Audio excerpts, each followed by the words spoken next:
So I posted my recaps last night, and after a short sleep and a few hours into the morning, 2 of them have been blocked. Which is bullshit because I made sure to use mostly images and very short clips. So I'm going to repost this and let's see if we can get through. If it doesn't get through, I will edit out the clips audio. And yeah, you guys aren't going to silence me because I think I've been pretty generous, fair, and objective. And this totally falls under fair use. So piss off.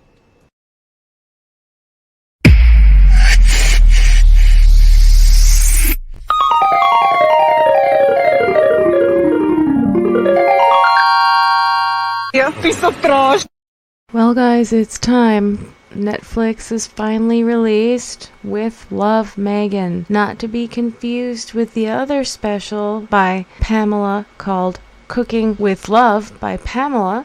We begin in Meghan's garden, or her rented garden. Okay, so the last time we came and checked on the bees was a couple months ago. Yeah, I was here since, and they're doing well. Gotta check on your bees more than once every couple months, Meghan. I'm not an expert, and I know that. So she admits that she needs the beekeeper because she's afraid. Yeah, I know some people just do this entirely by themselves at home. We've been doing this for over a year now, but I still need you. Oh, they're busy.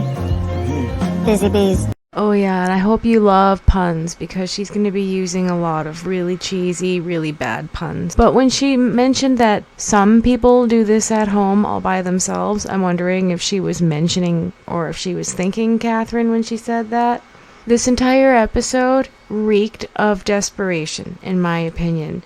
She is answering her critics and subtly clapping back to all of her scrutiny. And it's a little sad to me that she can't just be. You can sense the desperation. So here she's making fancy bath salts for her guest bathroom. Just dump that shit in. But who actually takes long, luxurious soaking baths at their friend's place? Just wondering, because that's not a luxury I have. A lot of things we're going to be seeing in this show is Meghan just teaching us common sense stuff, like putting your bath petals in a tea bag instead of letting it float all over the place and then you have to clean it up and it gets clogged in the drain and just stuff like that. And I'm putting this in here because this isn't my house. See, she's answering her critics who were complaining that she wasn't filming in her house. Daniel's going to be staying at my house, but I'm going to prep everything here as I would at home and then bring it back to my house so I can have it there for him. To be fair, in her defense, as a mother myself, I wouldn't want a whole production crew just traipsing around my home either. But I don't have a whatever she has 16 bathroom mansion.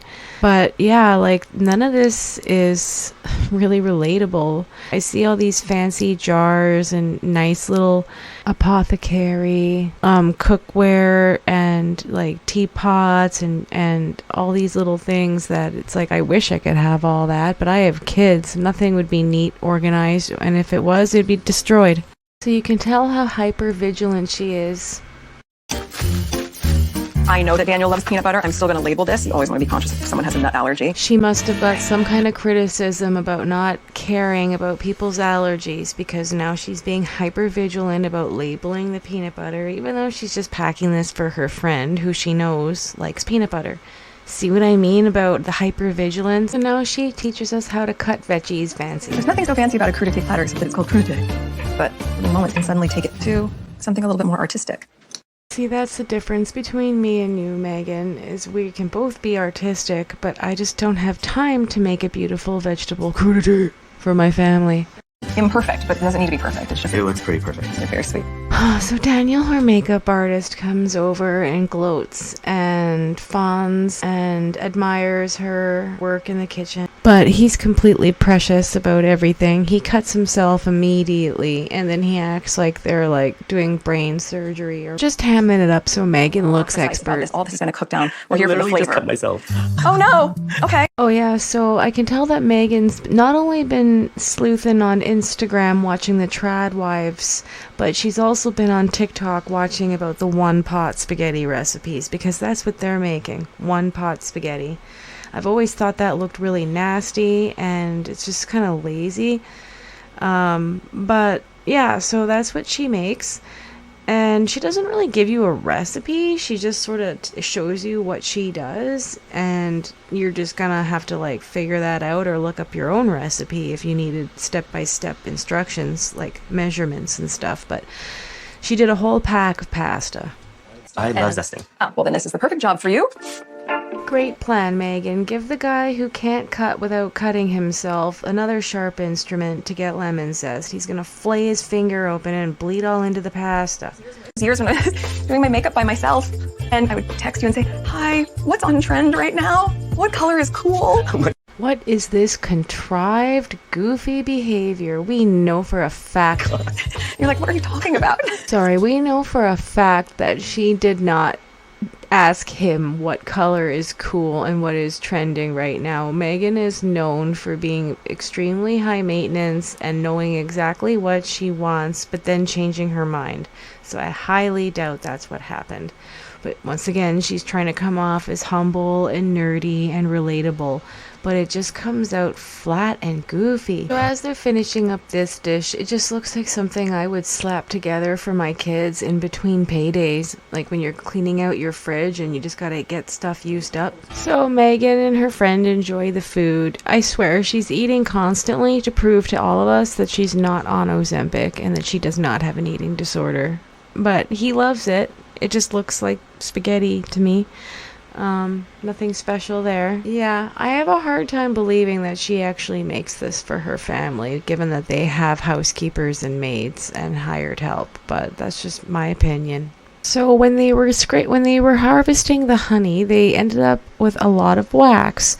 It was very satisfying looking, scraping all that honey and wax. I want to do that someday, but I'm afraid of bees, and I don't particularly care for honey myself, which is what she talks about in the video. Apparently it tastes really good when it's fresh. Production does a great job getting all these very saturated, great looking images. I have to say, I was bored out of my skull watching this, but my eyes were enjoying the aesthetic. It was aesthetically pleasing show to watch. I don't know why I can't talk right now. My apologies. Those who don't respect their livers could make a drinking game. Every time you see the Diana watch, the Cartier bracelet, or her wedding/engagement ring, take a shot.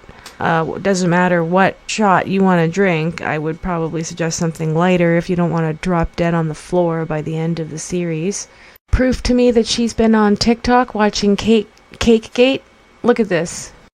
So, you're gonna love this. Sorry. Her friend is like afraid to eat her preserves. I don't know if that's playful or deadpan serious. But anyway, she's making him a cake and she's teaching him how to decorate it. He's super precious about screwing it up, and she's like, we're not in pursuit of perfection, we're in pursuit of joy.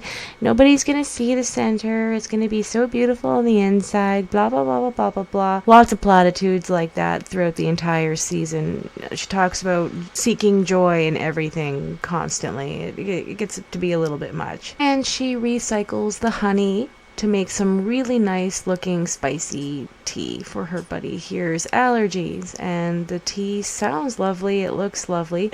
So they take their cake and their tea and they go outside to enjoy the view. Oh my god, are you serious?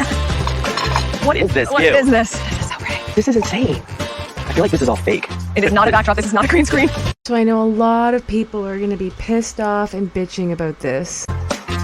It's called Los Padres National Forest. How high is that? That is not a question that I can answer for you. I wish I knew. How dare she? That's not relatable. What a bitch. Oh my god. Shut up.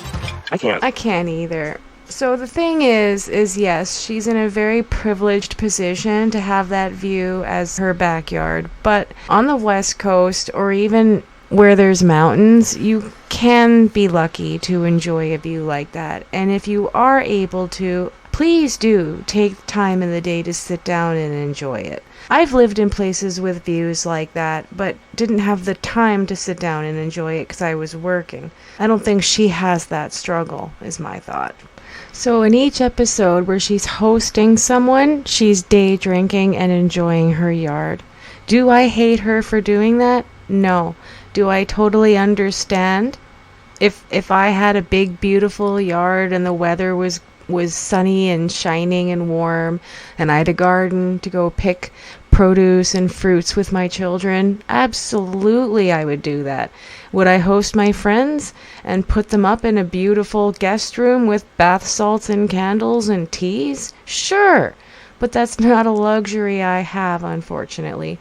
So while I don't hate this show and I don't consider it to be the biggest piece of crap ever, watching her just kind of bums me out because she's able to do things that I'm just not really able to. I do bake and I do utilize my kitchen, but I'm not able to seek joy in it in the same way that she is. And I don't think we all need to attack her for that. So I'm going to continue my analysis on the next batch of episodes. Thank you so much for hearing me out on this one.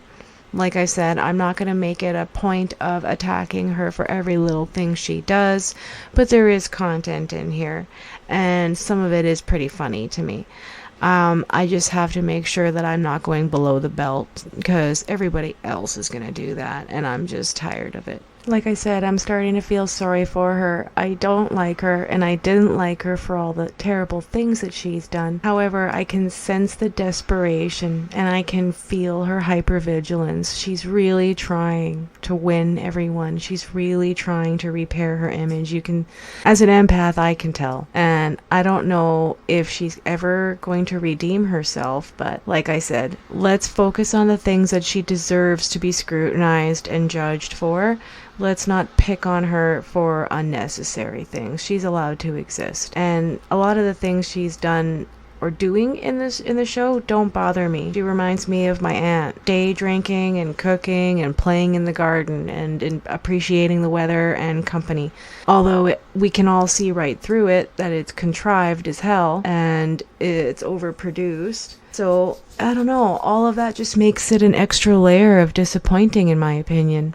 Depressing. An extra layer of depressing. But I'll keep on trucking through even though it's really boring and tough. It's a tough watch. Thank you for tuning in. Welcome back for part 2 of the With Love Meghan Netflix special recap. In the first episode, her makeup artist Daniel came over for a visit and now he can't wait to leave. So we're with her in her garden, presumably, or the rented garden at the house that they're shooting at. I'm not too sure.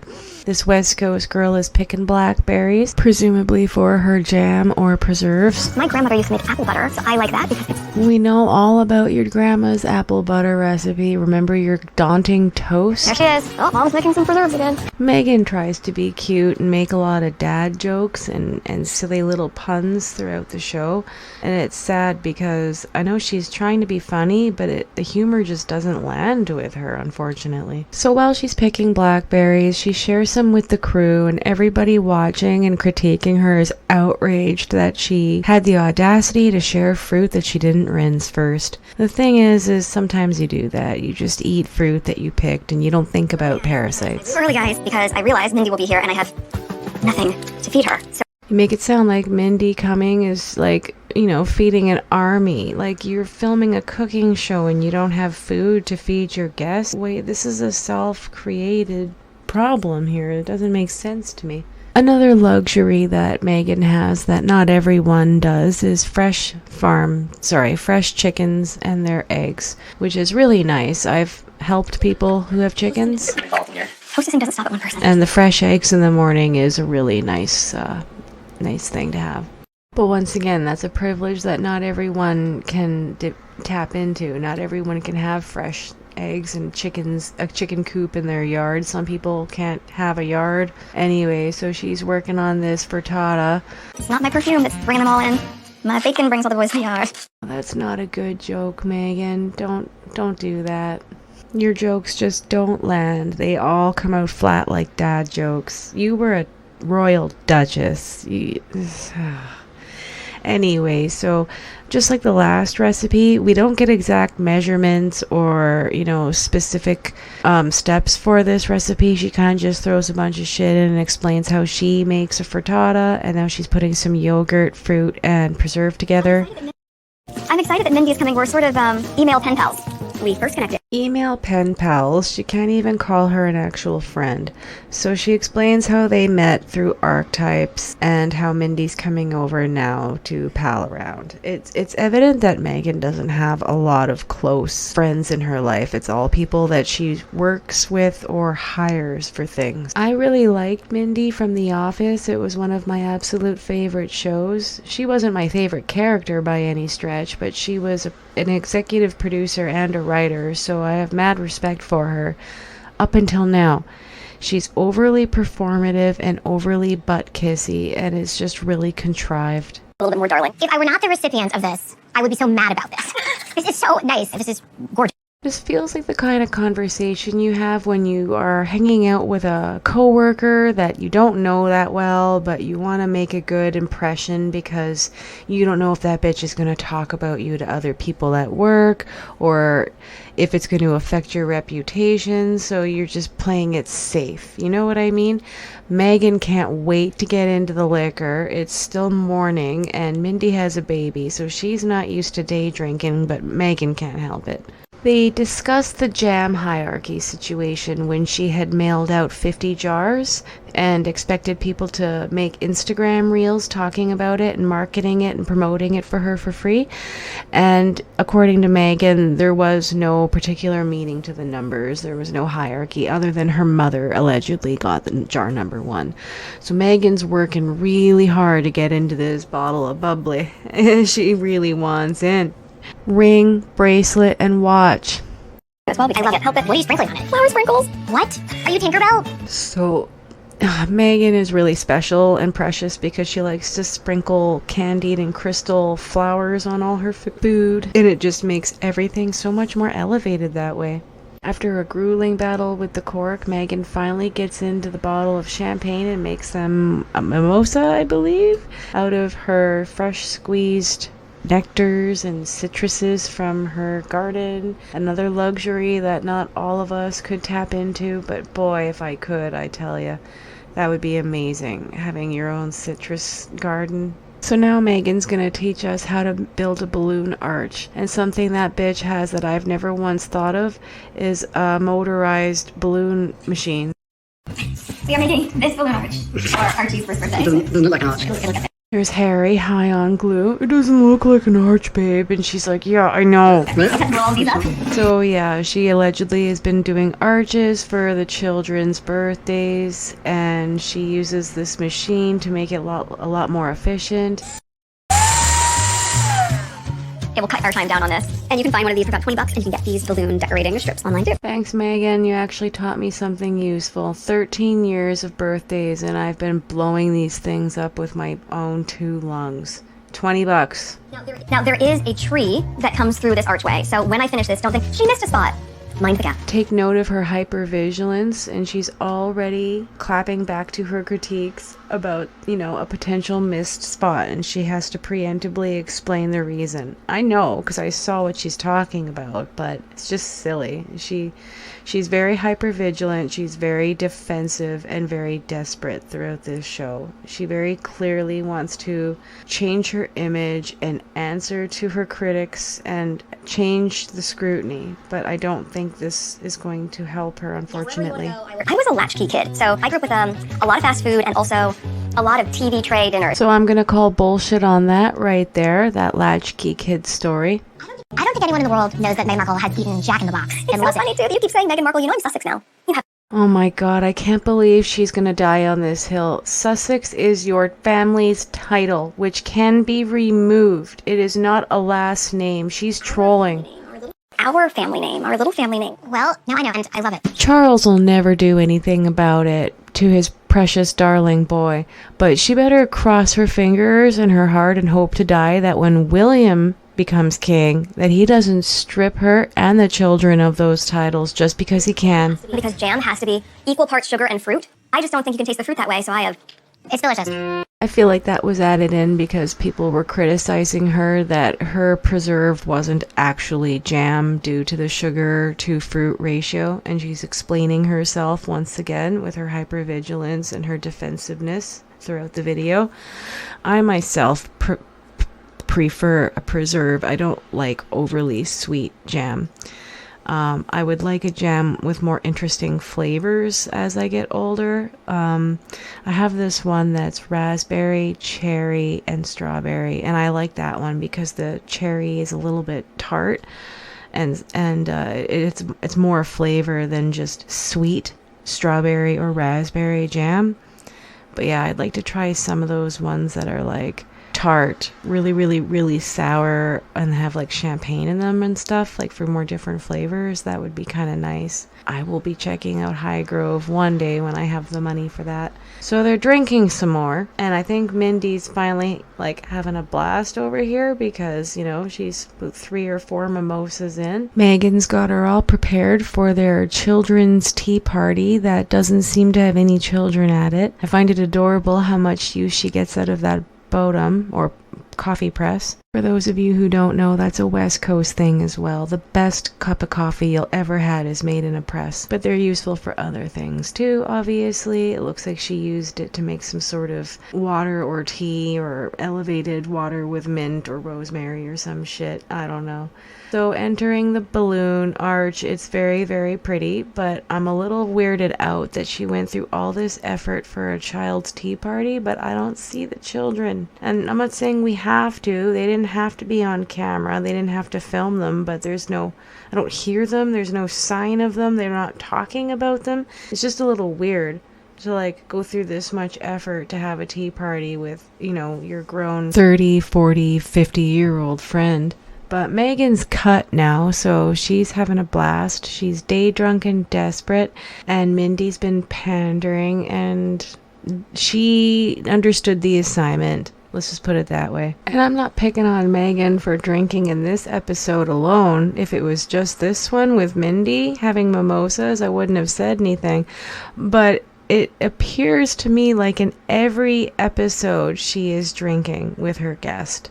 This part had me cracking up. She made herself a crown out of daisies, you guys. I love it. Great for curtsying to me and calling me Princess Meghan, Duchess of Sussex. Do it now, Mindy. Do it, Mindy. I gave you mimosas and food. You bow to me now, Mindy. Hello, friends. Welcome back to Rust Reality Recaps, where we're recapping with Love Meghan. In the last episode, she crowned herself with daisies, and yeah, Mindy Kaling really disappointed me with her pandering ways. Now she's preparing for her visit with Roy Choy, who's going to teach her how to make Korean fried chicken and kimchi. But first, she's going to make him some homemade donuts because she has to kiss up to people with what seems like kind gestures, but one could consider them as veiled manipulations. I feel like me and Megan somewhat have the same YouTube algorithm because I was also watching videos about how to make homemade donuts at home, and last month I was making a bunch of donuts in the air fryer and I was deep frying them myself. I had to stop because the kids stopped eating them and I just had to eat them and I started gaining weight. Can we talk about how horrible those pants look on her? And I'm not body shaming, it's just those are horrible jeans. Those are those quintessential mom jeans from the 90s, and I know why she's wearing them, because Diana did. Stop it. So she sprinkles dried crystalled flower petals on her donuts too. They do look darling and adorable, but I did the same thing with sprinkles on mine, and they were aesthetically pleasing, but it didn't add to flavor. I really don't think Netflix did her any favors with the editing for the sneak peek or the trailer, just saying. Like, I'm not sticking up for her at all. She has really bad resting bitch face and she gives away her facial expressions really easily. I do the same thing, but I feel like the editors knew what they were doing when they put that trailer together. It did not make her look good, and we all know what happened in the comment section. But watching the show itself, it's not nearly as bad as the trailer or the sneak peek made her look. Like, I can sort of see what's going on with her a little bit more than what those previews had put out. So this is probably my favorite episode in the whole series because we learn how to make really good Korean fried chicken. And apparently there's a lot of steps to it. You have to pre-boil it in a brine and let it marinade. And Roy Choy shows us how to do a proper tempura batter, as well as has homemade pickling for the pickled salad, which is super tasty, and the sauces as well as kimchi. Which spices do you think will be best for the pickles? Let's just put in what we think is right. So Megan's faces really give it away when he says something that she thinks weird. And look, watch, ring, and bracelet again. How many times in this episode can you count? But yeah, her death glares definitely give her away. Pickles are actually really easy, especially quick pickles, so I figured we'd make a recipe that I call quickles. I really love the pickled Indonesian salad that comes with the peanut chicken satay. Oh man, that stuff is so good. This episode is making me crave pickles too. I went and ate the last few pickles I had in the jar at the back of the fridge, and now I'm just craving more pickles. Pickled radish, pickled anything. I don't know why I'm wanting it. Damn, this episode's making me hungry. These have a lot of heat, and I just bit into one the other day just to make sure. And Really? Wow. Those don't even look spicy at all. I love this part. So Megan thinks that a generally mild pepper is super hot, and Roy totally trolls her. they have heat. You don't think that has heat to it? Exactly. Or is it like a shishito where it's like one isn't hot. spicy? Super hot. Stop that! That's not fair. I promise you. She can't take it. She's like, that's not fair. It must be the wrong pepper. It's the wrong one. These are not spicy. These are like pepperoncinis. Well, that's different than what we had yesterday. See? My baby could eat pepperoncinis, man. Those are like banana peppers, I think. I agree that doesn't have a lot of heat. But it's kind of funny how awkward Megan got. She couldn't take it. She couldn't take being wrong about the pepper, and she couldn't take it that she was wrong about it not being hot. So they're just wrapping up their quick pickle salads, and these look really good. Some are with obviously cucumbers, others are strawberries, and I think some is with watermelon and whatever kind of sauce he made. It's probably so tasty. And then they're gonna move on to making the spices and the sauces for the chicken. And yeah, I'm super jealous of all this food. He's gonna make kimchi. Megan doesn't trust him making pickled strawberries, but he insists that it's gonna be super good. I mean, this guy's teaching her and all of us how this meal is going to work out, right? So I wouldn't argue. It all looks wonderful. It's good. I realize my daughter does the same thing. When she likes something she's eating, she starts to sway a little bit. Oh, I can hear it now, echoing across the internet as a clock ticks in the night. How dare she dance, that bitch? Who does she think she is? The audacity to dance when she likes the taste of food, and high-fiving the chef. Pamela Anderson did that in her show. Who the fuck does she think she is? Oh my god, just come on, let's just, let's go on her for things that actually matter, you guys, because it's just getting silly. So next we have an educational, slightly controversial, slightly politically charged discussion about MSG. Roy Choy teaches us how to make a proper tempura batter, which is great because I've never known how to do that properly. So I actually learned some things on this show today. Watch, bracelet, and ring. I wasn't going to sit here and nitpick all the things that she's merging because I'm sure other people will, but it's sickening how much her jewelry gets highlighted and focused on. She should just take it off. And she's always referring to Harry as my husband, never Harry. Oh, straight for the booze again. She says if she can't fry chicken, she can definitely open a bottle of champagne. I may not be able to fry chicken, but I can open a bottle of champagne. So let me get this straight. All that talk of roast chicken, the perfect roast chicken, roast chicken, roast chicken, roast chicken. We know you stole that from Corey, but never fried chicken? You could roast chicken, but you couldn't fry a chicken? I really can't follow you with the chicken narrative, Megan. Like, pick a lane already. Driving everybody crazy.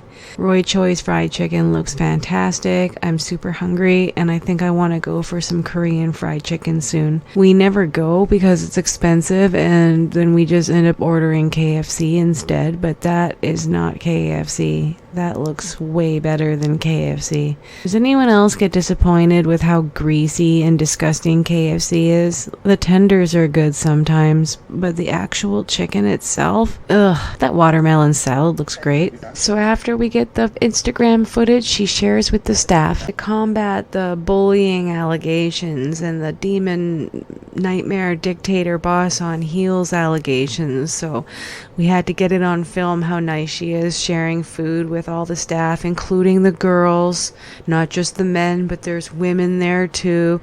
But of course she's going to be nice to these girls. Look at them. They're not threats to her. Beautiful. We did it. This is, Cue the seal clap. Beautiful. we did it. Beautiful. We did it. This is, Beautiful. we did it.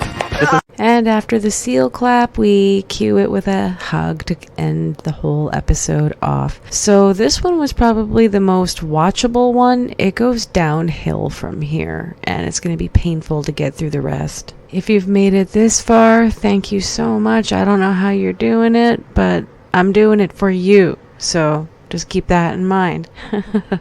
Take care. Have a good night. We'll get through the rest another time. Bye-bye.